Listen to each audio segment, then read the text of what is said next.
My name is Sheena Roetman-Wynn, and I am the brand new project manager here at the Institute for Independent Journalists.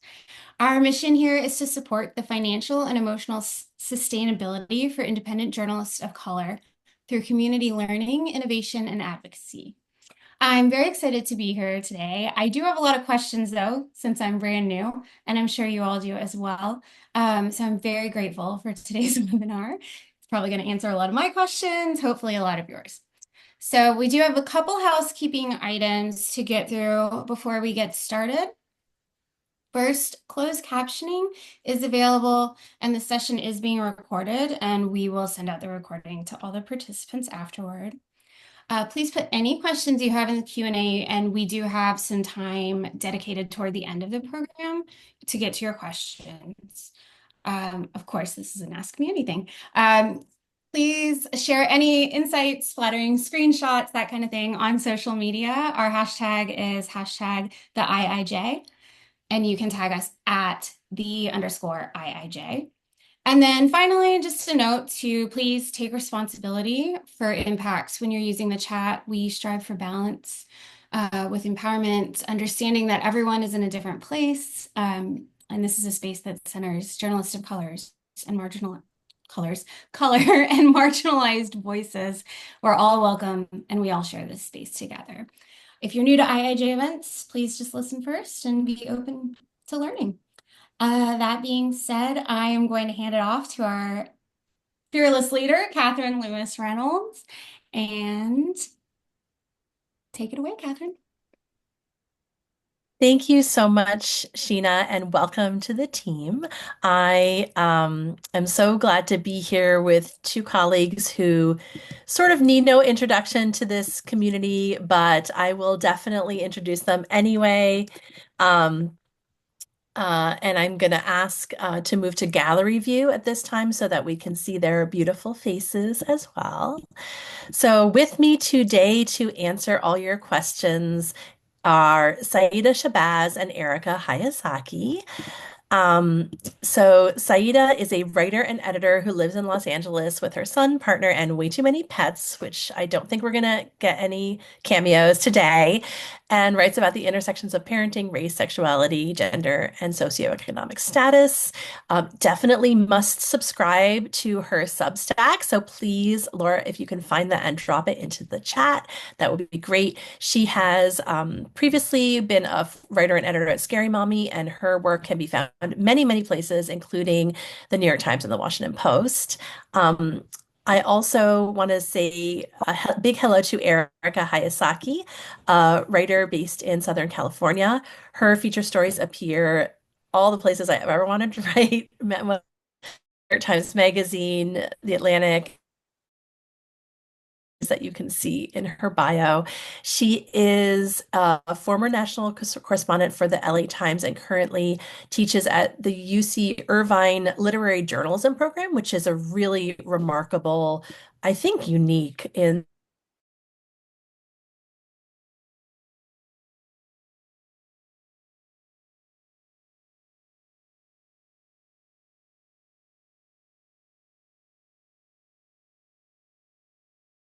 to be in conversation with both of you. And why don't we just kick it off with a question for either one who wants to grab it about what you are looking forward to at the conference, the Institute for Independent Journalists Conference, which we should say is on February 27th and 28th. Online, live online, interactive, so it's accessible as it can be. And yeah, would love to hear from either of you what you're looking forward to. Hmm. I don't know. It's so stacked this year. There's some really awesome panels happening. I think I am definitely looking forward to the editor panels. I think those are always really interesting and informative, especially because we have such a wide variety of editors. They're always one of my don't miss sessions just because you get, even if you feel at the end of it that you don't want to or you can't you're not like ready to pitch to them, you learn so much just from seeing the other side of the table. Yeah, editor panel is always one of my faves, and I'm also happy because I get to moderate one of them. So that'll be fun. And pick their brains directly. I'm certainly always excited about the editor panels. I think we're also going to have some funding panels, which, as freelancers, I think is so important for us to just have more access to the people who are giving grants for our work and how to understand, what they need in their applications. And I think just the theme of the conference this year, this idea that we're sort of in it together and it's rough out there right now. And I think we'll have like the keynote speakers who are very inspirational, and also just other people in the field who are talking about the different ways they're making their lives work as freelancers, and why they're doing the work. So I think anytime I can kind of tap into those conversations, it helps me whenever I'm having those low points and asking, how are we doing this or what's going on? Definitely, definitely. And now for your session, Erica, we have Nicole Pasoka, a senior features editor at Cosmopolitan, Deborah Jan Lee, a good friend of the IIJ, who is not only a freelancer but also senior editor at the Economic Hardship Reporting Project, as well as Tammy Abdullah, a senior editor at Noema magazine. And I'm not that familiar, so maybe share a bit about that. And also, I don't want to leave out Amy McKeever, senior digital editorial manager at Nat Geo, National Geographic. But tell us a little bit about that editor panel and like what you think might be of interest to folks who would want to check it out. So Tammy, I actually used to work with many years ago at the LA Times, and she's like been in a lot of different reporting roles, investigative reporting roles, and then she moved over to this really interesting new publication, Noema, which I don't know a ton about, except that I do know that they do really interesting kind of longer feature thinky pieces, just really fascinating sort of reported essays and reported pieces. So I do also happen to know that their pay is pretty good. Like that's something I asked directly when I asked her.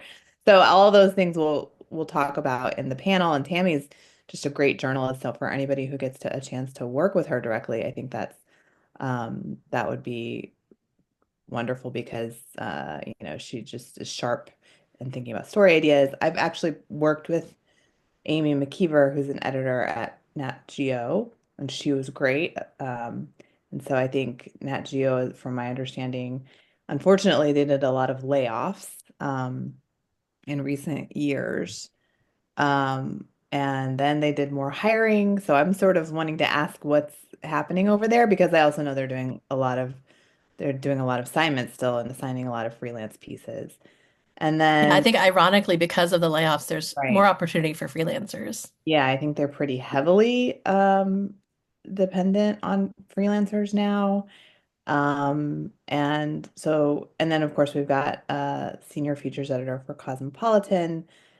They've done some hard-hitting, long form work, so it'd be interesting to hear about how they think about story ideas and how they take pitches. And then the Economic Hardship Reporting Project is another one that offers like grants, from my understanding. But all of this I'll be asking more about in the panel too, because I'm curious personally. And Saida, I know the Thursday editors panel is definitely up your alley with the like Yes. lifestyle and Yes. tell us a bit about what you're looking forward to on that session.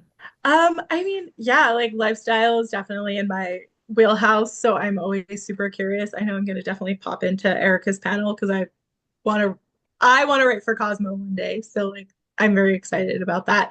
But yeah, like we have the senior features editor for Hearst, and so that'll be pretty cool, I think, to hear kind of what they look for. And because she's not at one specific publication, we'll probably get a lot more broad options to see like, okay, well, maybe like my work is a fit here or a fit there, and to kind of see what they're looking for and how they make those decisions. Because when you're talking to an editor from one specific publication, it feels very like targeted, but then when you're opening that up to kind of see like what an entire publication looks for, it kind of gives you a little bit more out like ideas. And then you can say, oh, well, if I'm not a fit for like, say a tech, we also have a tech for Slate. Like, oh, tech isn't really my vibe, but now I've got this whole new palette of options from one editor that is at a different place.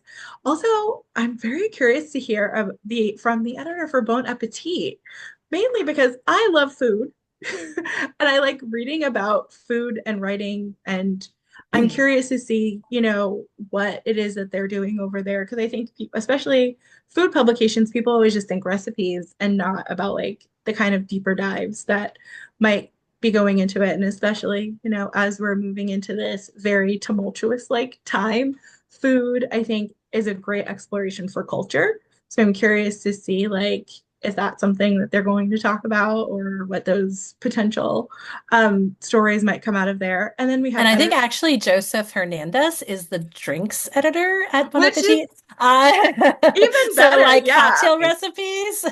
Yeah, or mocktail recipes. That's become like a really big thing in recent years. And the like alchemy around drinking, or again, like I think there is a lot to be done over there. We also have Elizabeth Goodrich, who's the deputy travel editor for the New York Times. And I'm sure that'll be really interesting because, there's always that like New York Times kind of like energy. I think a lot of people and travel I feel like it's an underrepresented or not underrepresented, but under talked about space. And I think a lot of people always really have questions about what that looks like and how to pitch and kind of what the process looks like. So I think it'll be really interesting to hear kind of her insights and hear what she has to say about that space that people may have a lot of questions for. And then we also have an editor from Bloomberg, which, I think Luxury. It's like the luxury, luxury high yeah. end. Which I think ties into the travel aspect of things. Like people are kind of like, how do I even get into this space? Is this a space that like has room for people who have never done it before? So I think there's, as people are starting to broaden their horizons as freelancers, because we're realizing that that's the only way to go forward is to diversify. I think this is a really diverse group of editors, so it'll be really fun to hear kind of what they have to say and where things intersect and cross over. And as someone who has written for Bloomberg before and obviously worked there as a national correspondent years ago, they pay well and they tend to pay on time and they don't make you chase Important. them. So we love These that are in a all client. very Big, important make a things. big difference. Yeah, huge. Right. So, and we mentioned briefly the keynote speakers, which I agree with you, Erica. That is always to me one of these unexpected, you're in this panel with like lots of ideas and new context, and then suddenly the keynote speaker is like this conversation about just making it in this business, right? As a journalist of color. And Celeste Headley, of course, on Thursday night, I'm super excited to hear her, as well as with Deepa Fernandez, who's in conversation with her. So it's sort of like two celebrity star, NPR public radio folks. And then on Friday, we'll have Gina Chua, who may be the highest ranking trans journalist in the US. She's executive editor at Semaphore and will be in conversation with John Edwards, who until recently was a managing editor at the Wall Street Journal. So also excited for that. But what are you two hoping to hear at either of those keynotes, or what do you like about the keynote sessions at an IIJ conference?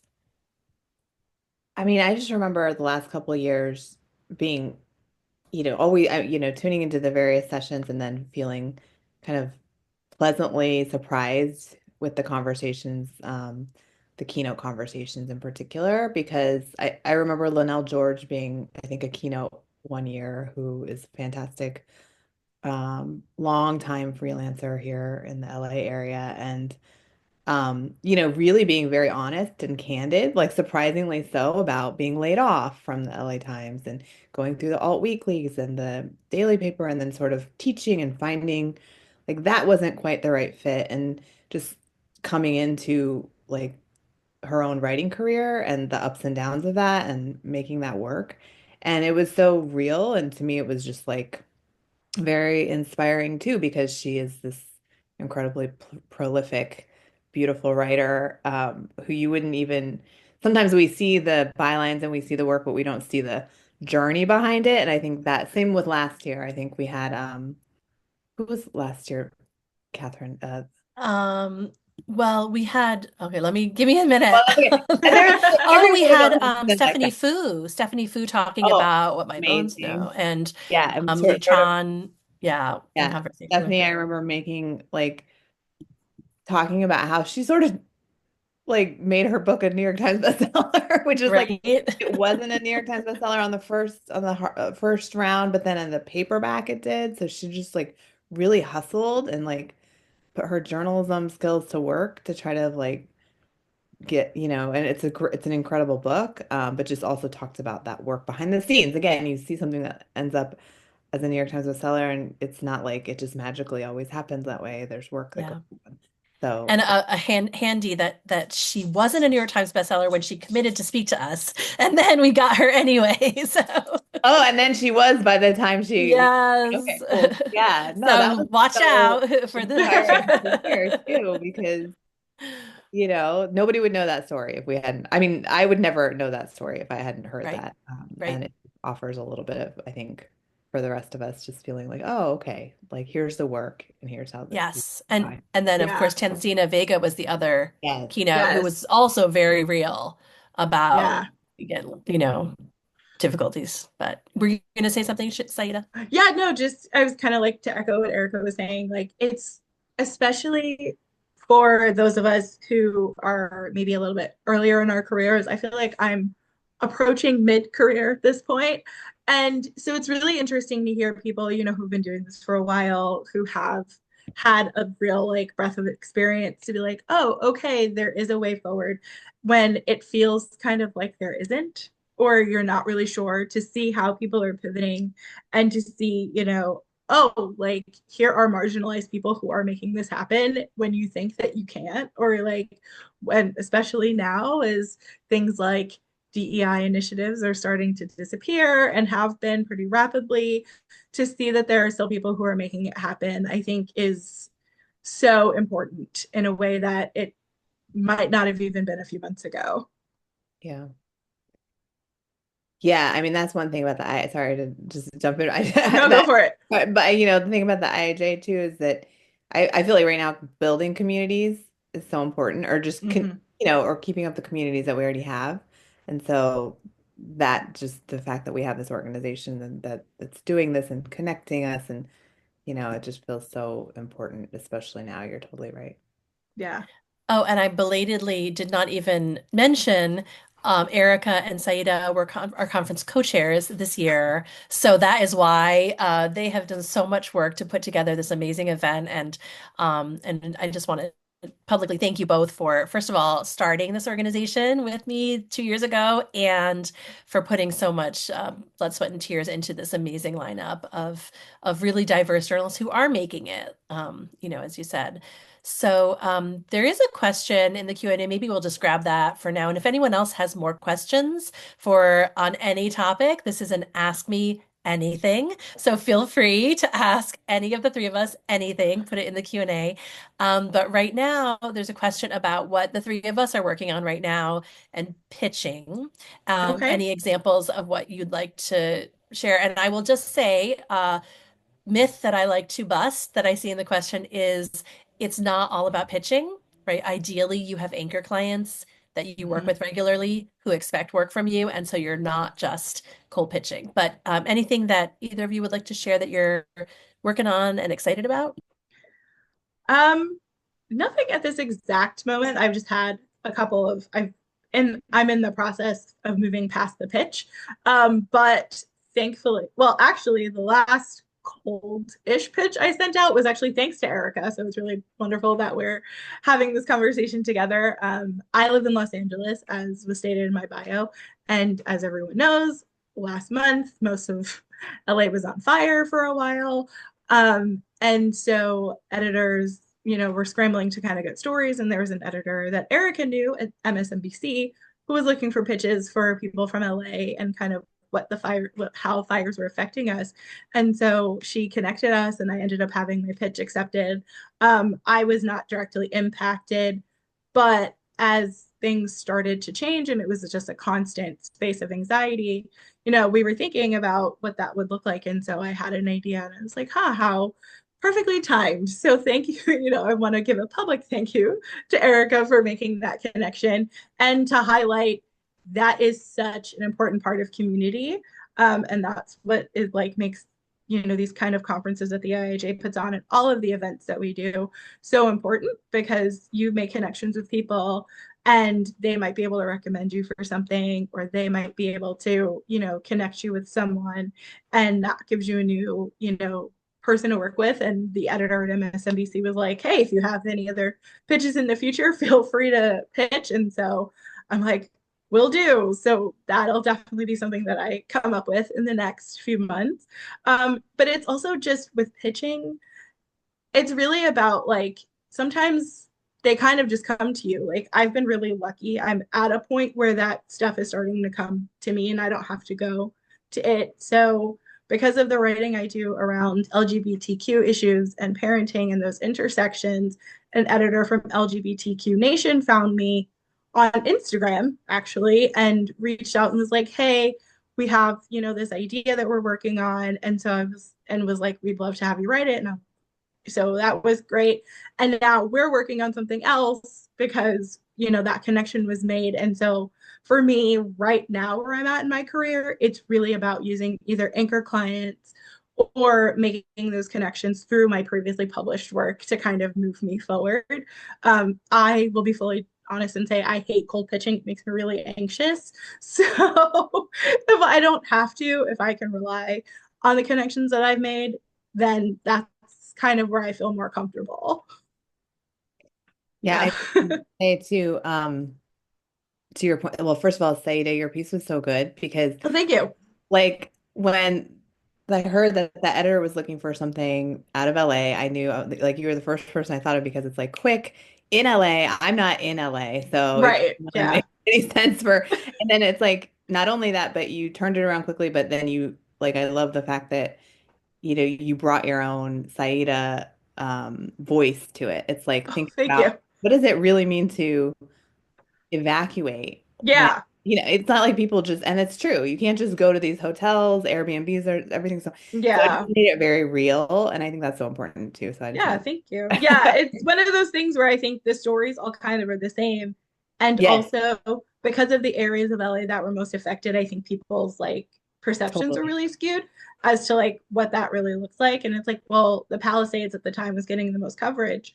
And that was, yeah a more affluent area. But like for most people, you can't just pick up and leave when a natural disaster strikes. yeah absolutely so Yeah. no I was so glad to see that out there and he did turn around Yeah. super fast I did. yeah Yeah. We I'm turned, not I good at think I that think I turned, thankfully, word counts are great for that. So when an yes editor is like 800 to 1,000 words, I'm like, okay, yeah, I can turn that. I think I turned it around, I want to say maybe 48 hours yeah on amazing that first draft. And then we took a little bit more time as things were kind of developing. And the story changed several times between my drafts. Like when I put in the initial draft, it was like, and my son came home from school early today. By the time the second draft went in, I was like, he'll be home for the rest of the week. We don't know what's going to happen on Monday. So it was, it's interesting to see how those things change shape too. totally I'm so glad to see the voices out of the community the area not like Yeah. I mean, I am a journalist who often travels to stories or tells stories like in lots of different kinds of places, and I've been a national writer who has to go into places that I'm not from, but I so appreciate and even support more so, the storytelling from within the people who are there on the ground, like even if you're an hour away. But anyway, I'm good. In terms of like things I'm working on, it's a couple of magazine pieces that I'm closing, but I had to agree that pitching I also find to be just more and more difficult these days. And I think it's Mm-hmm. also because editors are just stretched thin. And so even if they like your pitch, sometimes it takes forever to hear back. And then they have to go through multiple layers themselves and they're distracted. So I've been pretty disenchanted with the pitching process over the last year. Um, And so the pieces that I have right now are assignments, and I'm happy for that. They're editors. In fact, one of the editors will be on a panel. The Hearst editor will be on your panel, Saida. Yeah. And then one has been on a panel in the past. So the relationship building again is always so great. And it's brought, returned assignments. And I like it when editors are like, I like editors who are also thinking and really thinking about smart ideas, that the kind that would be actually the kind I would like to do. Um, Are you writing a sports story for her? I am. Interesting. Yeah, and it's been Oh, super fun actually, and she's a great editor. She Um, does like running, runner's world and I'm doing bicycling. bicycling, yeah. Okay, cool. Yeah. bicycling. Oh, And that was an idea that she had.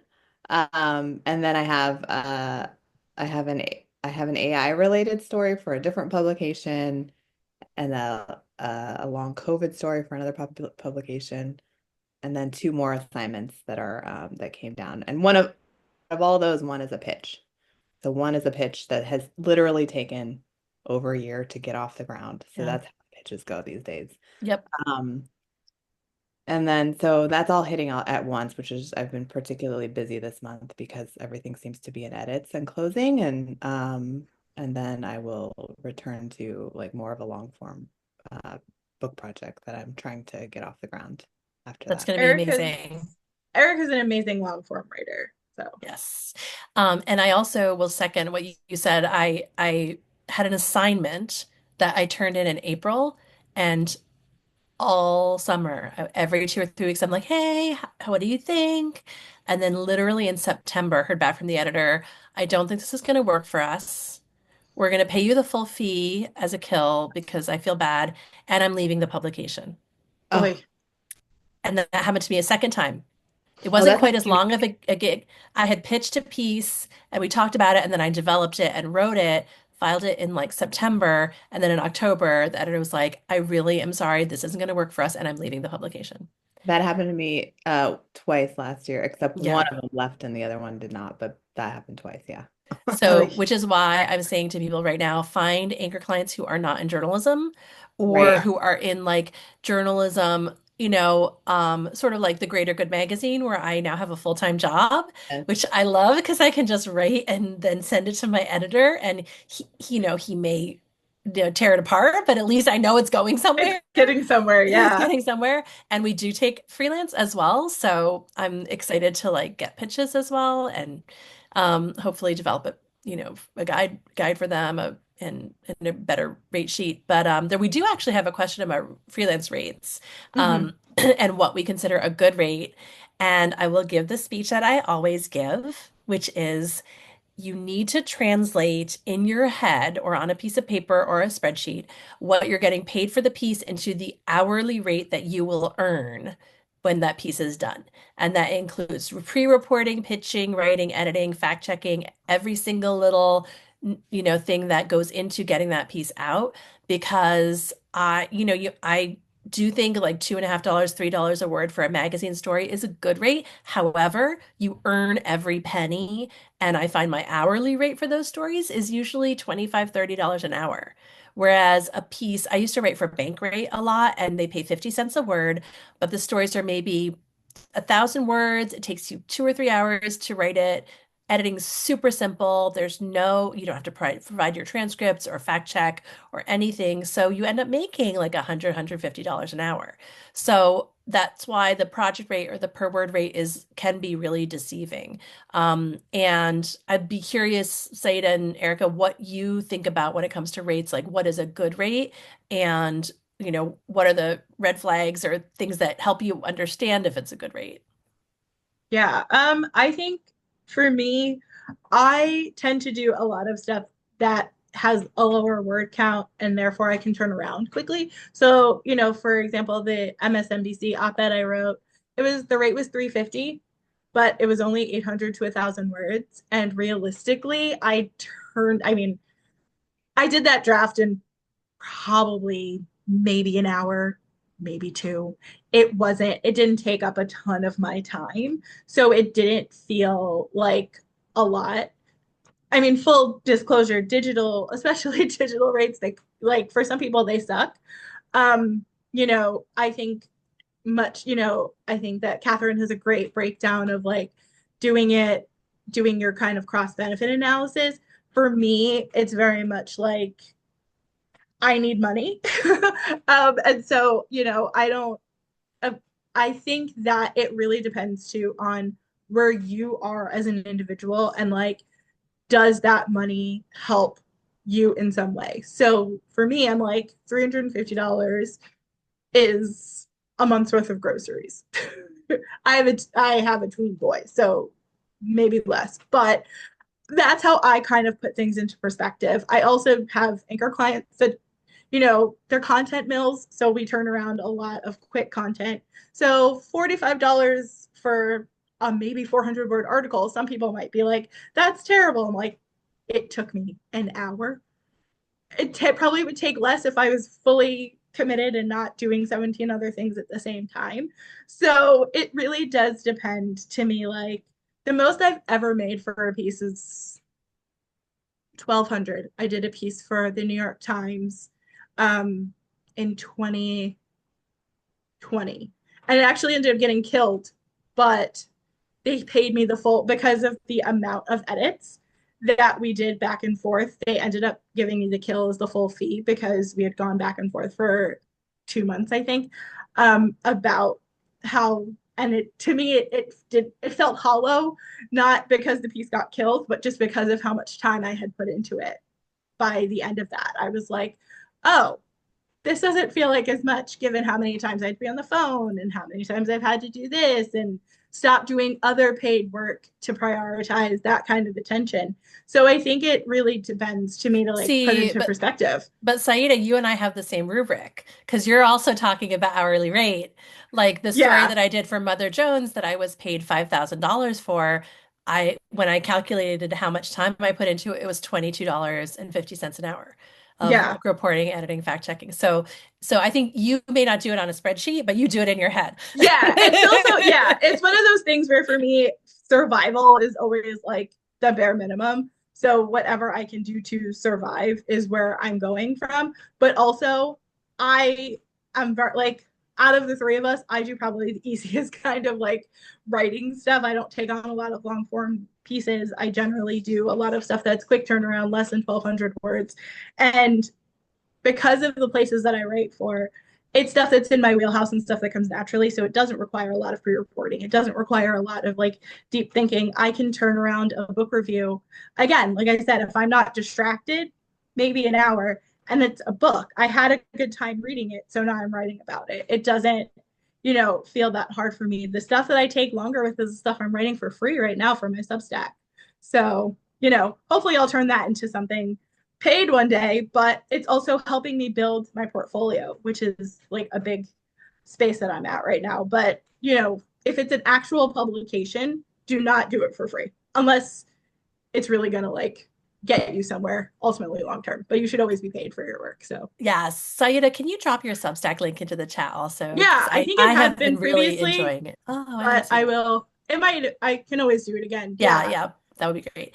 And we have another question actually about the networking sessions. Well, and also what can I expect from the virtual conference experience in general, from someone who's attending their first IIJ conference. So I will just say that the networking sessions, I know a lot of writers, content creators, and journalists are introverts. I'm not an introvert.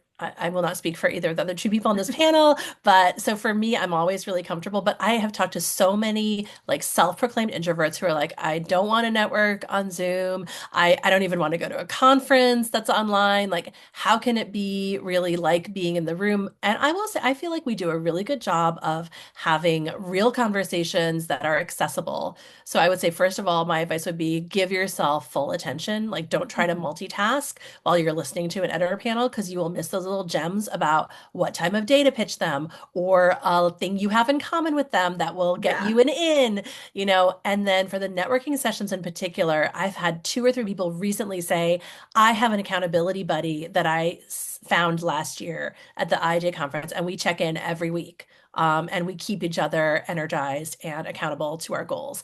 And I never thought, I'm like, I'm going to be the one who goes in and like won't have any friends like to connect with. So that there's we break up into small groups of like 8 to 10 people, and you really get to connect with people who have similar interests. But Yeah. yeah, either I'd love to hear from Eric or Saida what you think people should expect with the virtual experience, and in particular, anything about networking. I mean, I like a virtual conference. If I'm being fully honest, I'm an extrovert, but I find conferences to be really daunting because it's harder to connect because there's so many different places you can go and be. Like last year, Erica and I actually did two conferences together here in LA for the IIJ. And it was nice to have somebody that I knew that was going to be around. But I am generally like, once you put me in a large group, it makes me really uncomfortable and I forget how to like person.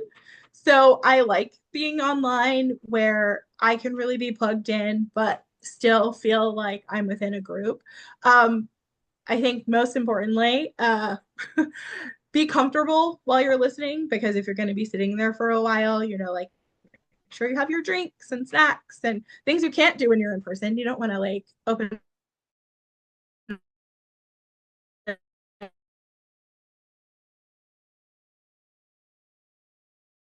networking sessions. Yeah, Right? I've facilitated a couple of them and it's been really interesting to hear where other people are at. And that I think is the thing that you'll get the most out of these situations, besides finding like maybe like-minded people.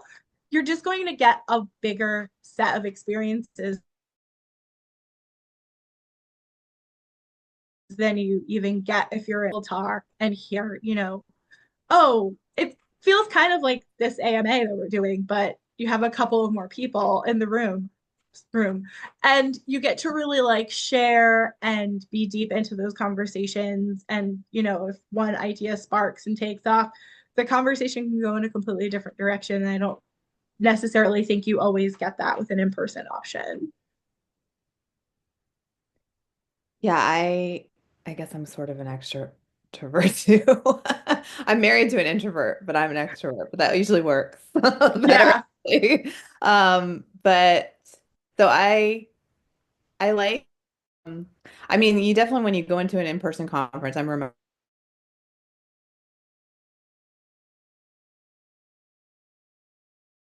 because you're really around the people and it is like you kind of need to prepare yourself. So it was great to have a buddy through that too.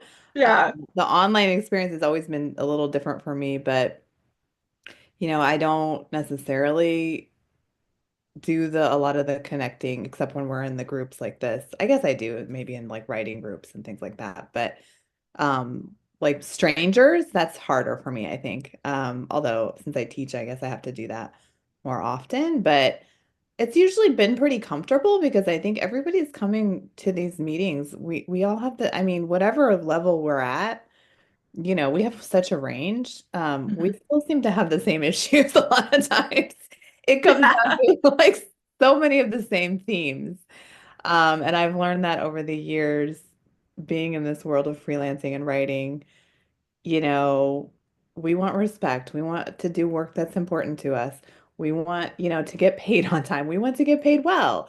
We also Yeah. want things that we're passionate about. And sometimes we negotiate, like maybe we're not getting paid as much because it is something that we're really passionate about. Or maybe it is like a piece that I know I can turn around quickly. And, it still does actually have it does have an impact, like a 2 hour. Yeah. You said you spent 2 hours on that piece. I think it was an important, impactful piece in the sphere of what was happening in the world at that time, Yeah. LA at that time, right? So, but we're constantly weighing all these things. So when we go into these groups, I think there's that understanding, even if you're fresh out of like college and you're just navigating this, right? You know, you're going to run into a lot of the same things that we've all even either been there or we're going through now, and also right now in this time where Yeah. we're yeah, it's pretty dark out there. We're all in the same boat, even if we're at different positions in the boat, I think. Yeah. So Yeah. just finding Oh, that and even listening, if you don't feel comfortable talking, which I get, I actually was that person in college. I did not talk, which is weird that I'm like this now and talk.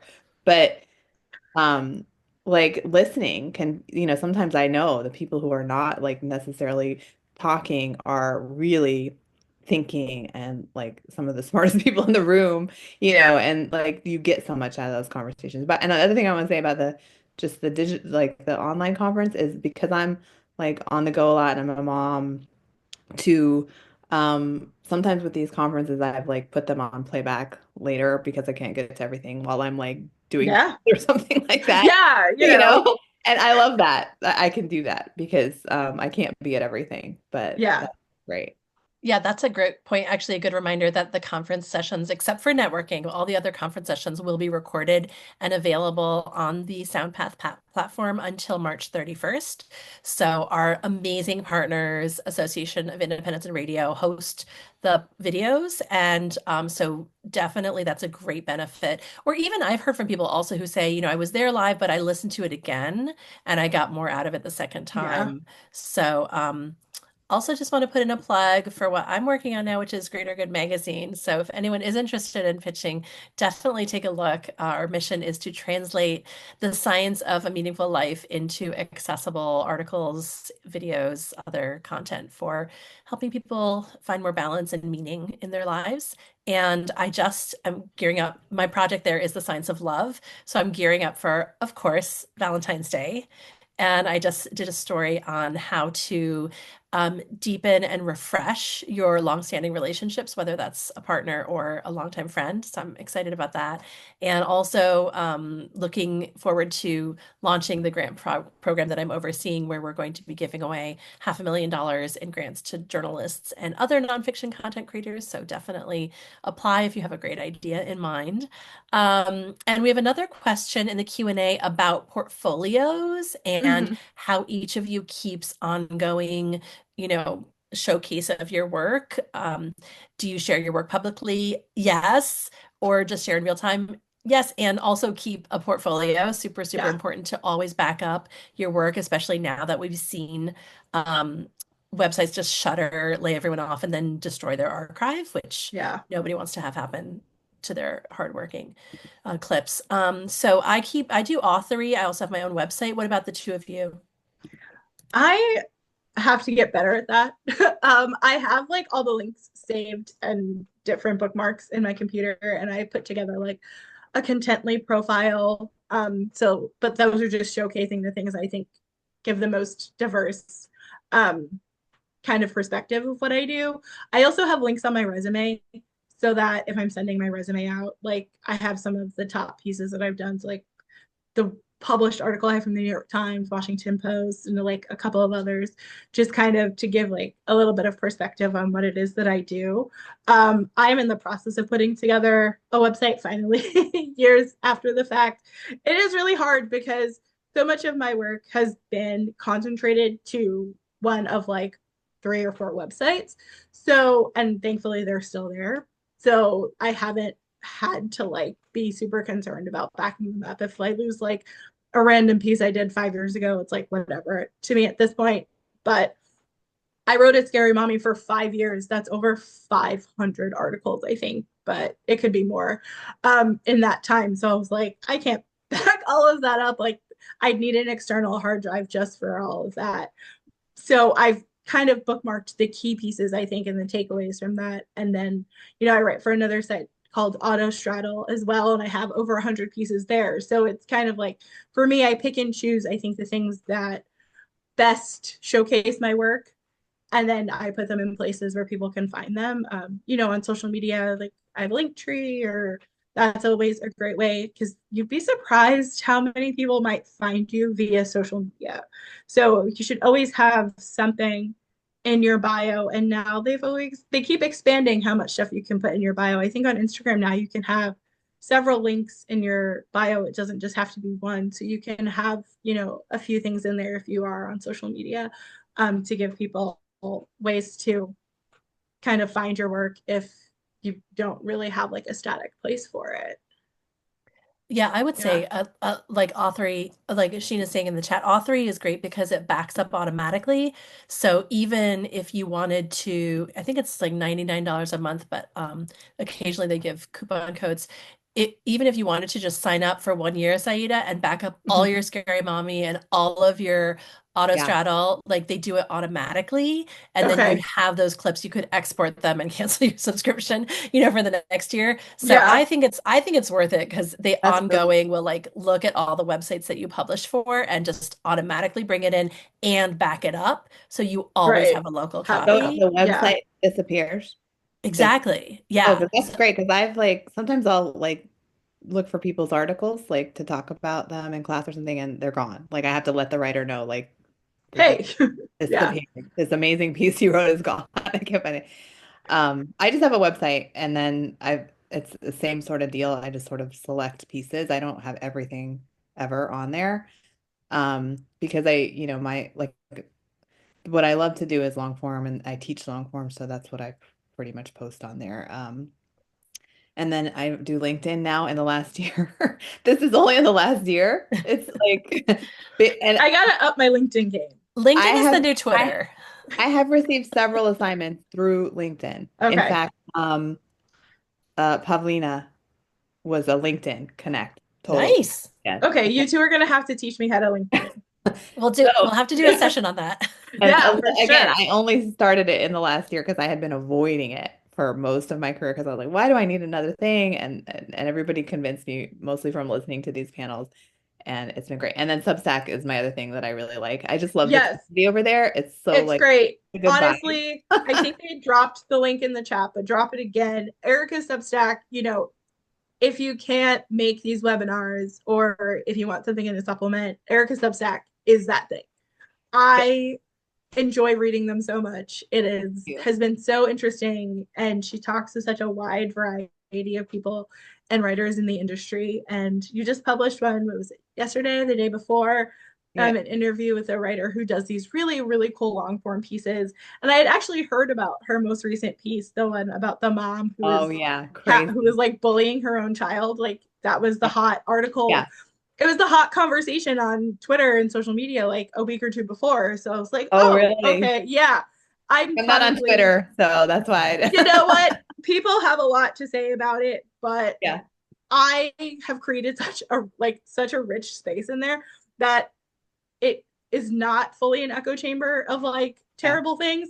Yeah. That's how I get all my pop culture news, and like other things filter in there, but I can kind of, I feel like with social media, you have to cultivate your own space. Yeah, I've pretty much abandoned Twitter, and I mean, I have accounts on Twitter and Blue Sky that I don't use, I guess, and Mm. I've only logged on to Blue Sky because I keep hearing about it. I know it sounds great. I just don't think it's ever been my thing to be in the You like, have to know what works for you. yeah, Yeah, I 100%. lurk more than I yes, speak in those spaces. Yeah. So I always know what's happening, but I have no interest. I've started doing that kind of posting on Substack. yes, yeah, and Substack has like a little back channel, It and has it's like a note. quieter, but like Yeah, thoughtful. it has a note section so you can kind of have those conversations out there and connect, Yeah, yeah, in an interesting way. And yeah. actually, we talked about the editor panels and the keynotes, but we should also talk about the other sessions because I know that our strategic marketing session, we just did the prep call for that, so I know they're going to talk a lot about like effective social media use, and the speakers there are just dynamos. I think Jeffrey Yamaguchi you met through Substack, right, Through Erica, Substack, he and has a invited great him. an amazing Substack. Yeah. Okay. Yeah. And so he's going to Help. talk about like book marketing and Yeah. then Melinda Emerson, who is small biz lady, who was like one of the first movers in the entrepreneurship space and online. And she wrote for the New York Times and she has done so like she had a huge in-person gathering as well as like, teaching entrepreneurship across the world. So she'll talk about, how to create your own brand and market strategically. And I think she started working for both entrepreneur.com and the New York Times because of her online presence. And then Mallory Cara, who teaches marketing at USC Annenberg, and runs the West Coast Jobs newsletter. Yeah. We'll also be talking about that as well as like letters of introduction, how to refresh your client list, leveling up your marketing game, and being efficient and strategic about how you're using your time. And then, of course, Shernay will moderate that. Shernay Williams, an IIJ leader who is also teaches entrepreneurship. So I know that's going to be a great session. Yeah, for sure. The other thing I love about our conference is that because we are a space that centers journalists of color, everyone's welcome. And this is where we come from. I feel like we have conversations that we're not having in any other journalism circles, like the photojournalism panel from a couple of years ago. I think about where we were talking a lot about like collaborating with subjects of photos.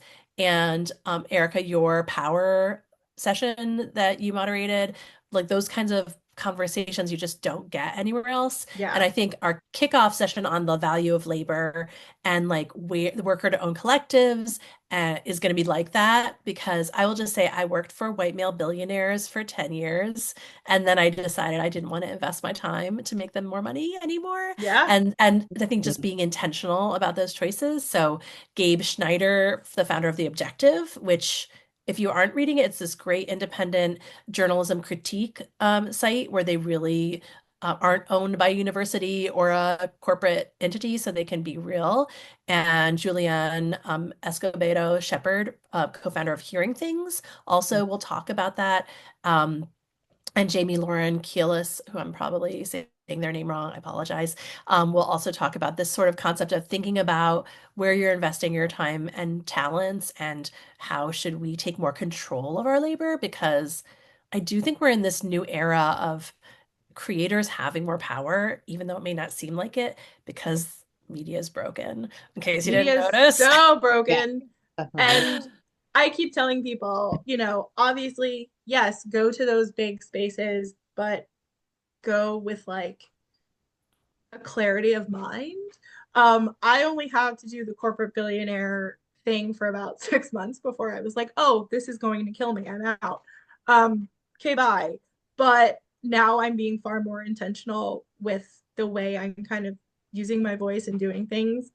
So, the timing of it all, much to my wife's chagrin, she would very much like me to get a corporate job where I was making money. But We have long careers. There's time for that's what that. I'm saying. I'm like, I am still young and I have no interest. My dad didn't retire from writing until he was close to 70. Yep.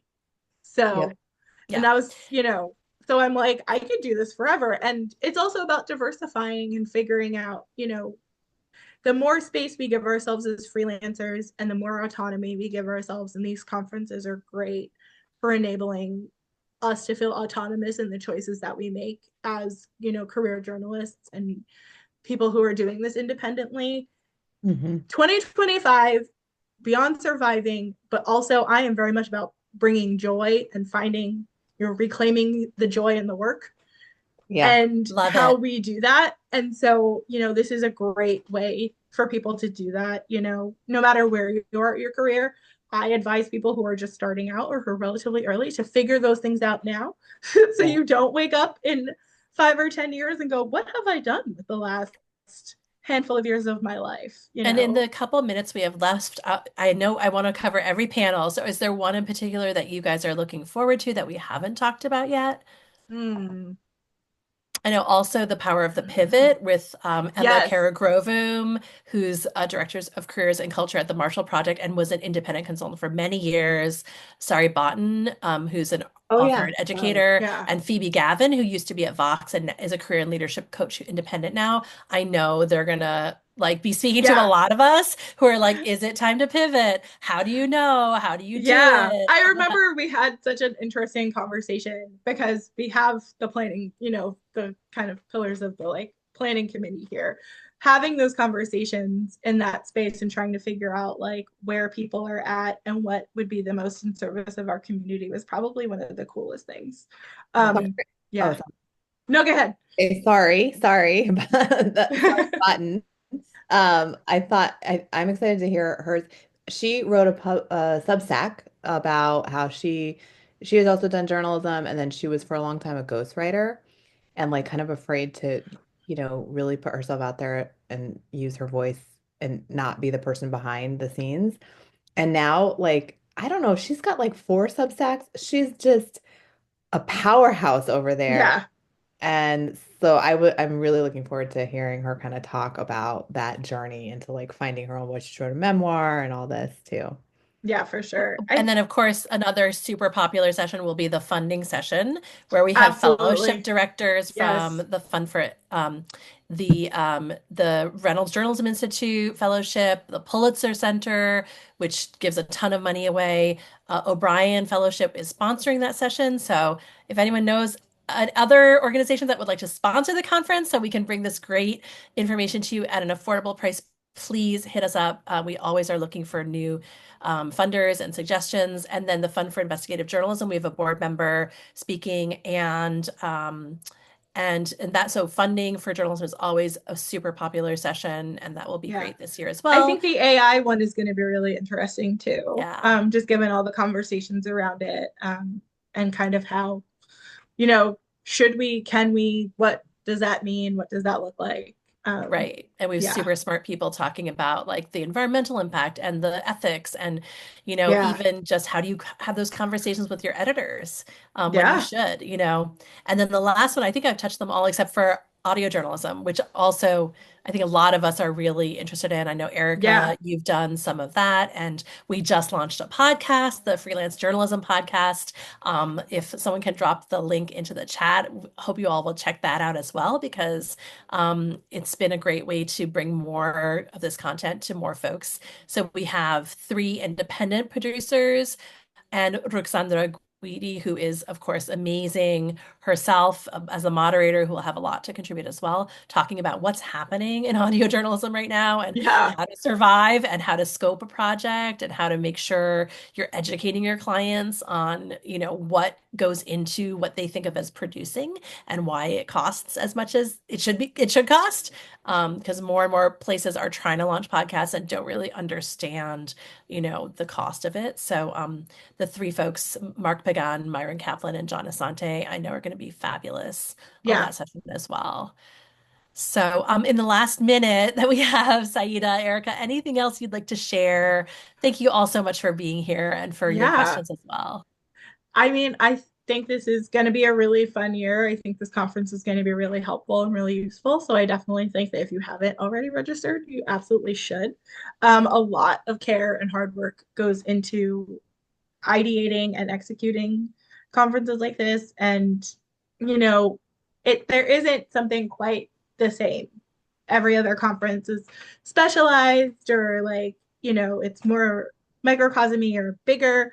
And I think this is a really, not just for the insights of, people on the panels, but to like really find yourself in community, which I think is more important than ever now. I just echo that. I think all of the ditto, everything you just said. Just sign up, experience it for yourself because I think it's it's something that I think again we all need. We need each other in this moment, and it's like when you find your people, that's you just sort of hold on and ride out the storm together. That's Yeah. what we're doing.